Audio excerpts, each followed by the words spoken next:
Gue tuh dulu les bola di Pelita Jaya. Oke. Dulu tuh ceritanya jadi Tapi golf atau bola pilihnya golf tadi. Karena sekarang udah gak kuat ya. Oke. Pertama kali bisnis gagal mungkin kapok.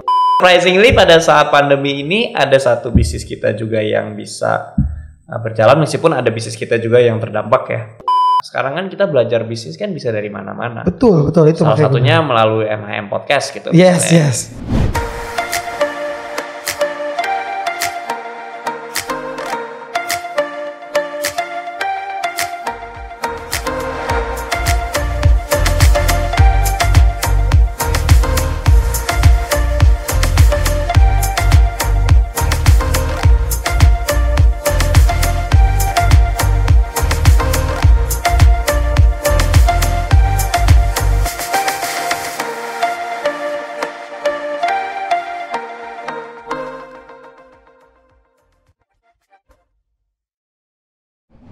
Halo teman MHM Podcast. Ya, di episode podcast kali ini sangat spesial banget karena kita kedatangan seorang ketua umum HIPMI Jaya terpilih tahun 2021-2024. Please welcome Sona Maisana. Terima kasih. Halo sahabat Sona. Saya Heru Mahyudin dan Siap. teman MHM Podcast yang sudah menyaksikan. Terima kasih sudah diundang. Thank you Son. Waduh, sekali lagi gue ucapin selamat atas terpilihnya di Musda HIPMI Jaya yang kemarin ya. Dan berkat bantuannya juga dari Pak MHM. Alhamdulillah. Dari awal kita lihat, wah ada nih kayak the next-nya nih berarti nih, setelah Tumafi gitu kan ya. Oke, Son. Apa namanya? Berarti tuh kayaknya tahun ini tuh menjadi apa ya namanya, kayak berkah bagi lu mungkin ya. Satu dapat pasangan hidup, ya kan? Satu dapat amanah, ya kan? Amanah di organisasi yang baru gitu kan? Alhamdulillah. Dan juga apa namanya? Ya banyak mungkin keberkahan lain mungkin yang setelah 2020 kemarin pandemi gitu ya. Betul. Ya kan? Padahal itu planningnya semuanya di 2020, tapi ternyata ada pandemi dan ternyata ada hikmahnya. Betul. Di balik kesulitan ternyata ada hikmahnya, di 2021 mendapatkan semua rezekinya itu. Alhamdulillah. Satu kata dari lo setelah menang. Apa? Lega? Bangga? Bersyukur. Setelah semua yang dilewatkan ini. Oke. Son, di MHM Podcast ini kita ada namanya quick test, ya. Quick test ya, games, challenge. Itu nanti jadi dari dua pilihan lo pilih salah satu, ya. Dapat hadiah enggak? Dapat dong. Kaos Bislow. Oke, Son. Yang pertama, bisnis atau investasi? Investasi. Golf atau sepeda? Golf. Bali atau Jakarta? Karena Pemimpin Jaya Jakarta. Kadang-kadang pertanyaannya sebenarnya. Oke, property or F&B? Property. Single or married? Married dong, baru married. Nanti ditonton sama yang Iya. Kuliah atau organisasi? Tough choice. Kuliah itu pendidikan. I think pendidikan. Kuliah ya? Oke, Sona Maisana, mungkin juga teman MHM kan pengen tahu nih kan, seorang ketua umum HIPMI Jaya terpilih ya 2021-2024 tuh masa kecilnya tuh kayak gimana sampai sekarang tuh jadi entrepreneur dan ketua organisasi pemuda di Jakarta gitu kan. Oke, masa kecil nih ya. Jadi cerita masa kecil itu sebenarnya kalau background dari orang tua itu kan memang dia pendatang, mereka dari Jepara, Jawa Tengah. Oh gitu. Hijrah ke Jakarta? Iya, ke Jakarta. Dari mereka habis menikah, lalu mulai berkarir di Jakarta sebagai pengusaha. Sorry, tahun berapa berarti lo pindah ke Jakarta? Gue lahir itu tahun 89. Di Jepara? Enggak, di Jakarta. Kakak gue lahir tahun 87. Ica. Tahun 87 kayaknya orang tua gue tuh pindah Jakarta itu tahun 88-89. Pas sebelum gue lahir. Mulai berbisnis di Jakarta, lalu gue lahir besar memang di Jakarta. Nah, jadi memang tumbuh dari keluarga yang memang satu sisi perantau, kedua memang usaha, jadi memang sudah dididik untuk tough mungkin ya. Oke. Oh jadi udah usaha dulu nih di Jepara? Sudah apa? Udah usaha dulu orang tua di Jepara atau? Belum, di Jakarta. Jakarta mau startingnya ya? Lebih ke banyak ke family bisnis kan. Cuma kalau yang benar-benar merintis sendiri mulai pada saat di Jakarta. Gitu. Kemudian pindah, starting bisnis orang tua. Starting bisnis dan mulai ya besar sekolah sampai SMA sampai kuliah S1 di Jakarta. SD, SMP, SMA di mana? SD, SMP itu di Bakti Mulia 400 ya di Pondok Indah, lalu SMA di 82 Daha, lalu kuliah S1 di Prastia Mulia. Baru melanjutkan jenjang di Inggris waktu itu S2. Oh gitu. S1-nya jurusannya apa? Business Management. Business Management ya. Jadi emang udah ada apa namanya? Passion passion di ini. Jadi kenapa mau belajar bisnis waktu itu sebenarnya sederhana pemikirannya. Memang dari sampai SMA itu kan cita-cita tuh pasti ada lah, cita-cita pengen jadi ini, jadi itu gitu kan. Itu SMP tuh? SMP SMA. Cita-cita awal apa deh? Dulu tuh kalau SD malah gue tuh dulu les bola di Pelita Jaya. Oke. Dulu tuh cita-citanya jadi tapi golf atau bola pilihnya golf tadi. Karena sekarang udah gak kuat kayak golf. Jadi dulu tuh sebenarnya cita-cita pengen jadi pemain bola. Gitu.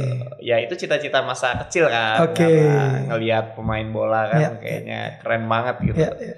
Lalu duitnya juga banyak kalau di luar negeri ya. Iya, semakin beranjak dewasa ya cita-citanya dulu pernah ada harapan dari kakek karena kakek dulu dari tentara. Pernah ada harapan dari keluarga itu meneruskan jejak. Lalu ada harapan ya macam-macam lah waktu itu. Cuma memang pas SMA karena sudah melihat orang tua itu berkecimpung di dunia usaha, sudah ada pemikiran ke sana meskipun belum pengen banget gitu. Jadi waktu itu sempat dinasihatin lah sama orang tua, terutama sama ibu ya kan, sama nyokap. Dibilang kamu nanti mau jadi apa aja nanti terserah. Itu umur berapa tuh? Itu SMP SMA. Udah ngomong tuh ya nyokap ya? Udah. Karena kan ini sudah mulai masuk jenjang-jenjang mau kuliah. Ini kan? Deretin bersaudara atau person to person? Lebih karena kebetulan gue sama nyokap juga deket banget. Dia sering ngomong bahwa ya kamu udah gede nanti mau jadi apa aja boleh, yang penting harus bermanfaat untuk orang banyak gitu. Zaman dulu kan belum mengerti nih bermanfaat untuk orang banyak tuh ngapain gitu. Apa bagi-bagi uang apa bagaimana kan. Baru semenjak dewasa SMA tuh sudah mulai melihat ada sosok-sosok pengusaha. Pengusaha nasional. Siapa idola lo pengusaha nasional? Saat itu pada saat SMA itu salah satunya itu Bang Sandi. Sandi ya, iya. Karena pada saat gue SMA tahun 2005 sampai 2008 itu dia jadi ketua umum HIPMI waktu itu. Sandiaga Uno ya, gitu ya. Dan memang waktu itu dari orang tua pun juga punya banyak peluang untuk masuk ke organisasi pengusaha, tapi mereka memilih untuk enggak waktu itu. Orang tua enggak ya justru ya? Justru mereka memilih untuk enggak, karena mungkin pemikirannya waktu itu masih konvensional gitu. Jadi, tapi mereka justru yang menginformasikan gitu, karena banyak teman juga ada saudara karena.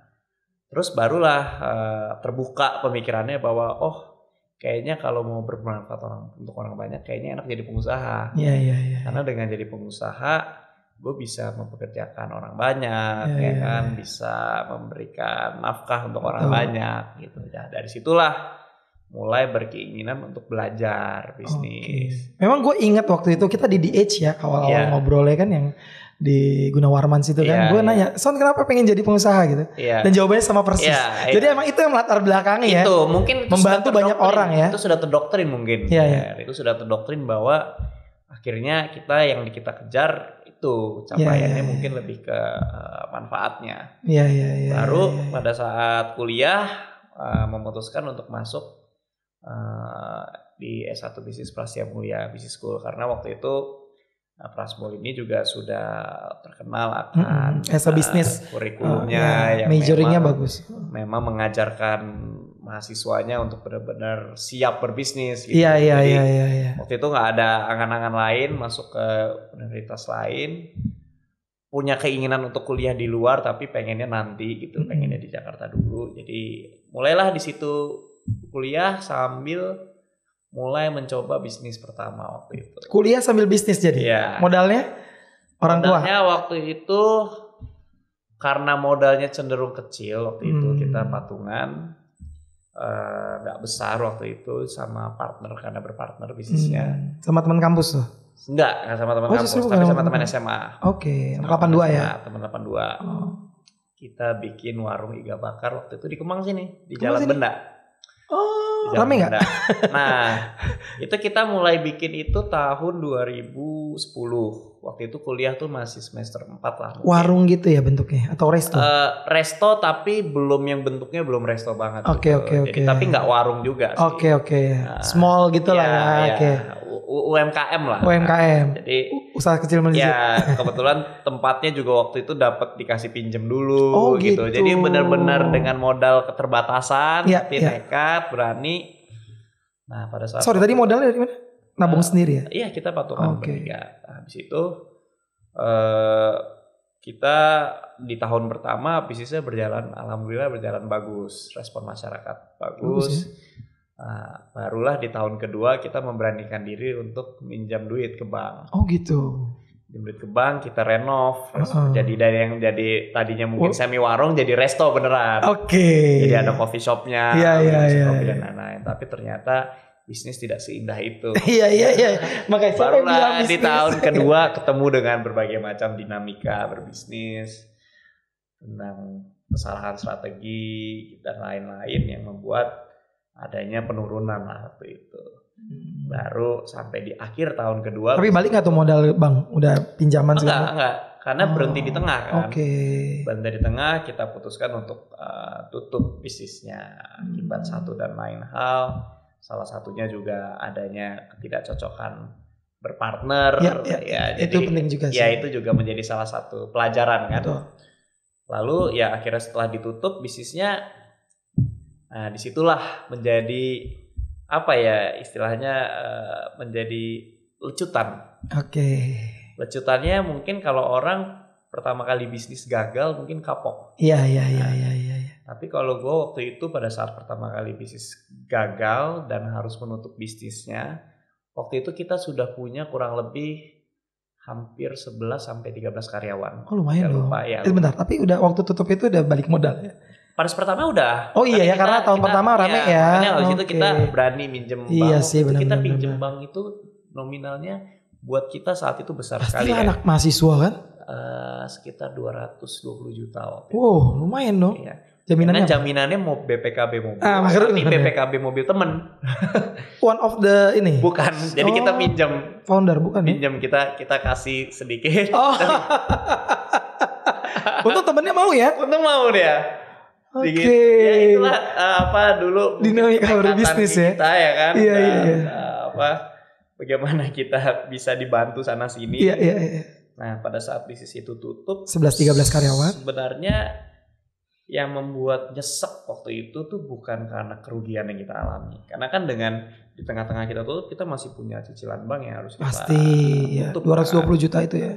Ya mungkin kita udah jalan selama kurang lebih 1 tahun kan. Jadi masih ada sebagian yang masih kita tutup. Lalu dengan bisnisnya tutup. Kenapa tutup sih? Setelah strategi itu tadi ya? Iya karena per partner itu ya. Ya ternyata kan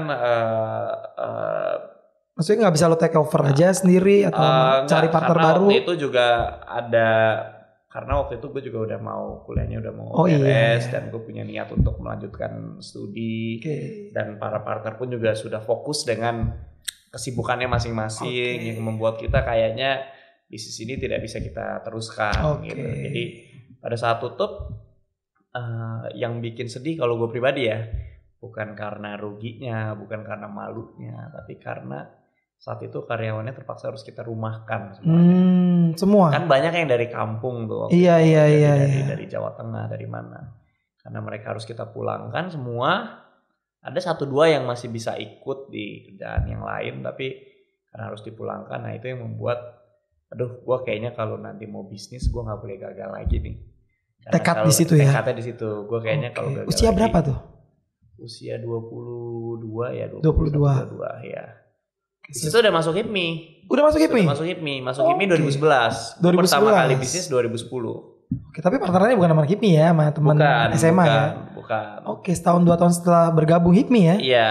Makanya setelah bisnis itu ditutup, gue udah tekad.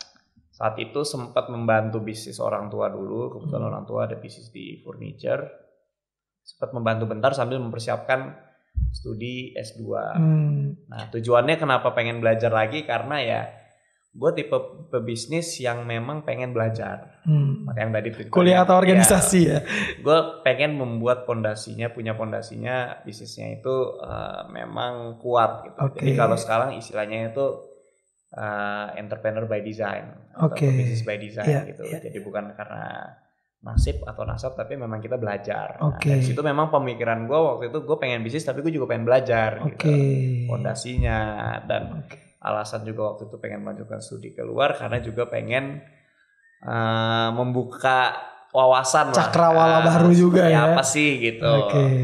Dan waktu itu ngambilnya juga international business, jadi juga pengen aimnya dari dulu tuh udah pengen punya bisnis yang go internasional gitu. Meskipun belum ngejalanin bisnis yang bener-bener ya. Iya. Jadi gitu, kurang lebih cerita masa kecil. Iya. Berarti berarti memulai bisnis restoran dulu atau melanjutkan usaha keluarga? Mulai restoran dulu. Ya? Iya. Jadi berarti waktu masuk HIPMI pakai restoran itu? Memang masuk mulai bisnis itu tidak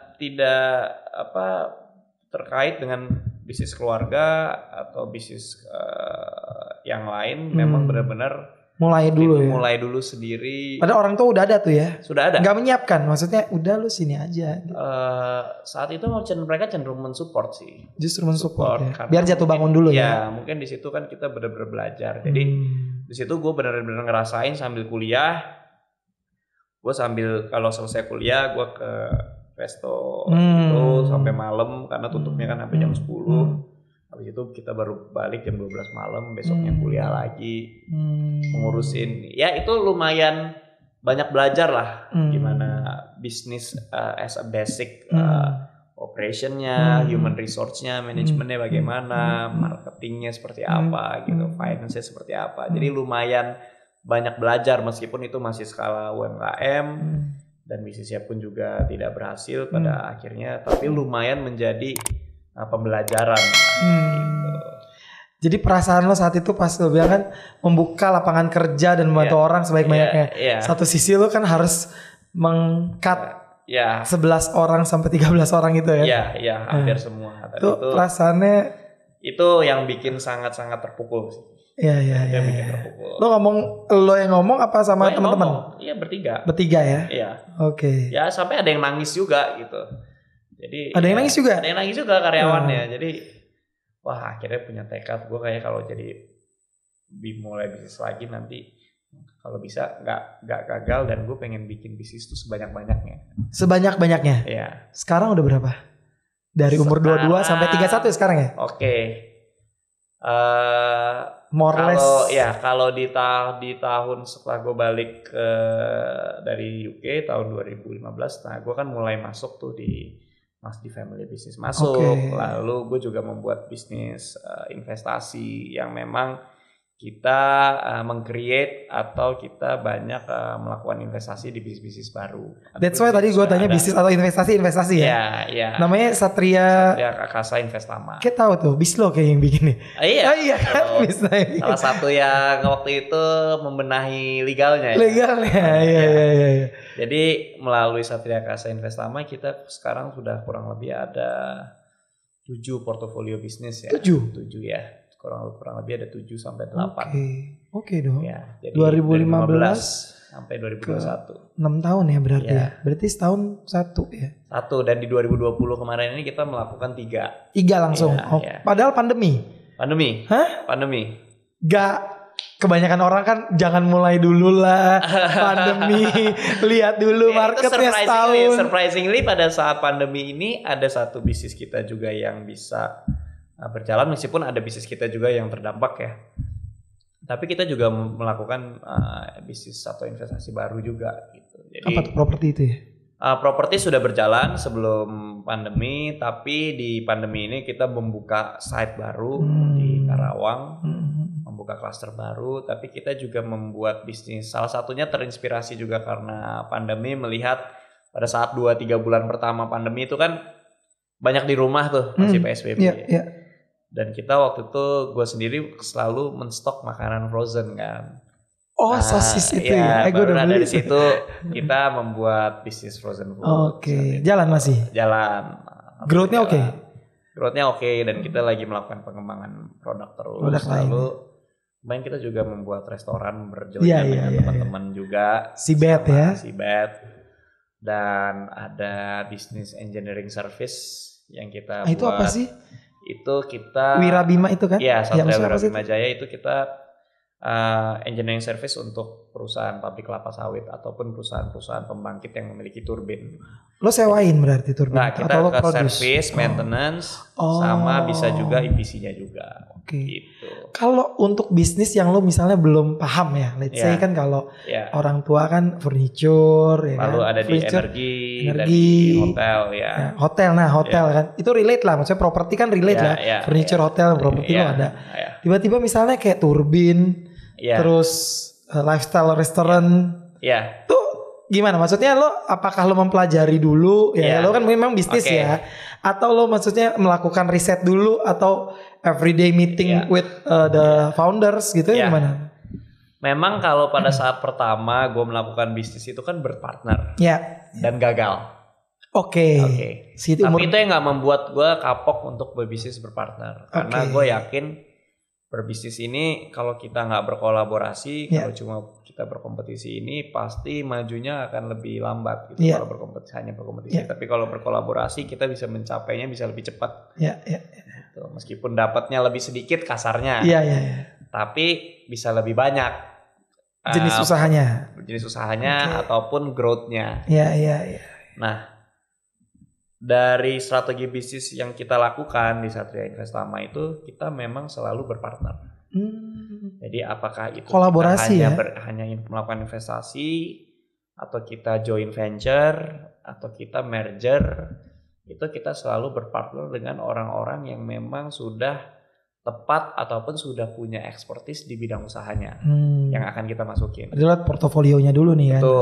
Betul. Jadi kita punya strategi untuk kita nggak cuma invest di bisnisnya, tapi we invest in people. Jadi kita juga ngelihat orangnya memang punya kapabilitas, punya visi, dan punya strategi, dan memang punya prospek di bidang usaha itu gitu. Jadi kita selalu berpartner dengan memang orang-orang yang sudah expertise, meskipun di satu sisi kita pun juga belajar mengenai bisnis itu gitu. Jadi belajar juga kan? Belajar juga gitu. Tapi gue nggak ngerti tentang frozen food, akhirnya belajar. Tadinya nggak ngerti tentang properti, jadinya belajar. Oke. Nggak tiba-tiba lo jadi tahu harga bawang gitu misalnya ya. Ya terkadang hal-hal yang kecil pun kita juga mau nggak mau jadi tahu kan. I see. Gitu. Nah itu sistemnya biasanya calon partner yang sounding ke lo untuk presentasi gitu, kayak visi gitu ya berarti ya? Nggak juga ya, beda ya? Hampir kan? Tapi ini lebih ke masuknya pun bisa yang kita yang approach, atau ada memang potensial partner yang approach gitu. Oh gitu, jadi masing-masing tuh ya? Masing-masing. Di samping memang dari gue sendiri kan menjalankan bisnis grup, Satria Group, yang memang sudah ada bisnisnya yang berjalan. Itu energi itu? Energi, hotel. Tapi di satu sisi gue pun juga pengen mengembangkan bisnis-bisnis baru. Bisnis yang memang mempunyai prospek, lalu juga mempunyai sustainability yang di luar bisnis yang sudah berjalan sekarang. Aim-nya kembali lagi ke cita-cita awal. Membuka bisnis sebanyak-banyaknya, membuka lapangan pekerjaan sebanyak-banyaknya. Ya syukur-syukur harapannya tentu kita juga mencari profit juga kan dari bisnis yang kita jalani. Tapi tidak semata-mata hanya itu aja gitu. Kepuasannya kayaknya kalau punya bisnis yang berhasil tapi dengan membuka lapangan pekerjaan yang banyak, itu kayaknya lebih puas gitu dibanding hanya melihat angkanya saja gitu. Iya. Oke, dari 7 bisnis unit yang udah bikin sendiri, kurang lebih 7 ya, 7 sampai 8. Itu pasti beda-beda kan 7 sampai 8? Beda-beda. Yang paling cuan yang mana? Yang paling berasa banget setelah pandemi itu yang mana? Kalau dari portofolio investment ya, yang paling cuan ya. Karena banyak diantaranya masih baru ya. Oke. Masih baru karena. Jadi nggak bisa compete gitu. Ya nggak apple to apple kalau dibandingkan. Mungkin bisa jadi yang baru-baru ini bisa meraih profit margin yang lebih besar nantinya gitu. Oke, tadi Son kuliahnya bisnis entrepreneur gitu ya. Menurut lo seberapa penting ngambil jurusan bisnis sehingga lo menjadi pebisnis? Seberapa penting? Apakah itu cukup penting atau ya udah bisnis kecemplung yang tadi lo bilang kan entrepreneur by design, nasab itu? Ya, kalau menurut gue pribadi sangat penting karena tadi yang gue bilang cerita bahwa zaman dulu ya belakangan sebelum era sekarang ini kan pebisnis itu banyaknya by nasib sama by nasib yang memang by nasib karena kecemplung, karena kepepet, karena memang mau nggak mau gitu. Atau yang by nasab memang melalui garis keturunan atau melanjutkan. Tapi makin kesini menurut gue success rate-nya itu lebih baik atau lebih bagus entrepreneur atau by design. By design itu jadi emang dia udah kuliah. Jadi emang dia belajar. Mungkin nggak harus kuliah, tapi dia mempelajari menjadi pebisnis yang baik, yang benar itu seperti apa. From young gitu ya, dari sejak muda sedini mungkin gitu. Menjalani bisnis itu. Mau dia mau bikin bisnis F&B ya dia benar-benar belajar supply chain-nya seperti apa, operation-nya seperti apa, human resource-nya seperti apa, product development-nya seperti apa. Dengan dia belajar akhirnya mengurangi resiko gagal dia atau minimal meminimalisir resiko-resiko lainnya lah dibanding yang benar-benar dia nggak tahu apa-apa, dia main nyemplung aja, pas udah gagal baru dia belajar gitu. Maksud gua dengan dia belajar meskipun itu di sekolah bisnis ataupun enggak, sekarang kan kita belajar bisnis kan bisa dari mana-mana. Betul itu. Salah satunya melalui MHM Podcast gitu. Yes. Kan teman-teman yang menyaksikan, menonton, belajar dari pengalaman, atau spesifik belajar tentang tema-tema tertentu yang pengen dia pelajarin, itu kan juga sudah menjadi bentuk bagaimana pebisnis itu memperkuat fondasi dia dalam berbisnis. Gitu. Jadi sangat penting. Sangat penting ya, bukan cukup penting ya. Sangat penting. Karena lu aja udah kuliah bisnis bisa gagal gitu kan. Betul. Di awal yang Iga Bakar itu kan ya. Betul. Oke. Jadi kembali lagi ke yang tadi lo ngambil S1 bisnis, international bisnis dengan aim untuk go international. Pada saat ambil S2. Oke, berarti kalau aim go international apa yang lo udah lakukan sepanjang sampai sekarang gitu? Maksudnya kan apakah lo akan ekspor atau apa dan lain sebagainya gitu? Kebetulan baru tahun ini kita melakukan investasi di salah satu perusahaan yang orientasinya ekspor. Yaitu Anaya. Anaya itu apa sih? VCO. Minuman. VCO, Virgin Coconut Oil. Oh, yang minuman itu yang lo pernah posting gitu. Iya, jadi itu lo ekspor. Dan beberapa produk lainnya seperti seasoning dan lain-lain gitu. Jadi itu memang orientasinya ekspor karena kita juga. Minuman itu lo ekspor? Iya. Oh, produksinya di sini. Produksinya di sini. Oke. Nah, itu dari base-nya dari kelapa kan. Dari kelapa, dari turunannya kelapa. Iya. Nah, itu salah satu produk memang yang kita juga punya aim atau bisnis yang kita aim itu memang orientasinya internasional atau ekspor. Di satu sisi kita juga punya cita-cita lah, Bro Heru, kita pengen punya bisnis juga yang bisa memberikan sumbangsih untuk negara. Iya. Meskipun kecil, tapi kalau kita bisa melakukan ekspor itu kan juga sudah menjadi pencapaian. Betul. Gitu. Tadi kan udah pilih organisasi kuliah kan, kita udah bahas kuliah kan. Sekarang kita masuk ke organisasi ya. Apalagi kan setelah terpilih nih kan. Nah, manfaat dari berorganisasi Barigo seorang ketua umum ya, ketua umum terpilih sama di sana ke relate ke kehidupan pribadi, ke bisnis yang dijalani. Karena kan lo cerita bahwa tadi lo justru bukan partner sama anak HIPMI kan, si Iga itu kan, dan dulu kan, maksudnya belakangan kemudian baru kan. Nah berarti apa yang lo dari awal lo HIPMI sampai sekarang ataupun lo ada organisasi PPI ya kalau nggak salah juga ya? PPI juga sempat. Oke, bisa boleh ceritain lah tentang organisasi lo dan manfaat bagi kehidupan pribadi dan bisnis kerjaan dan kalau gue bicara spesifik HIPMI, manfaatnya kalau ditanya banyak banget ya. Banyak banget ya. Gue join HIPMI pertama dari tahun 2011 sampai sekarang kurang lebih sudah 10 tahun dan gue dipercaya menjadi ketua umum HIPMI Jaya. Itu manfaatnya banyak banget. Tapi salah satu manfaat yang paling menonjol menurut gue adalah jaringannya atau networkingnya. Gue banyak ketemu dengan teman baru, kawan baru, sahabat baru, even bisnis partner baru. Itu banyak dari usaha-usaha juga yang gue jalanin itu berpartner dengan anak HIPMI karena gue menemukan potensial partner yang berkualitas di HIPMI. Jadi itu salah satu manfaatnya yang gue rasakan. Kalau PPI? Apakah itu memang jaringannya dengan teman-teman ataupun dengan senior? Gue pun juga bisa banyak belajar di situ. Kalau PPI memang itu menjadi cikal bakal mungkin passion gue di organisasi ya. Karena pada saat kuliah S1 gue gak terlalu aktif di organisasi kemahasiswaan saat itu. Karena mungkin sudah terlanjur fokus di bisnis.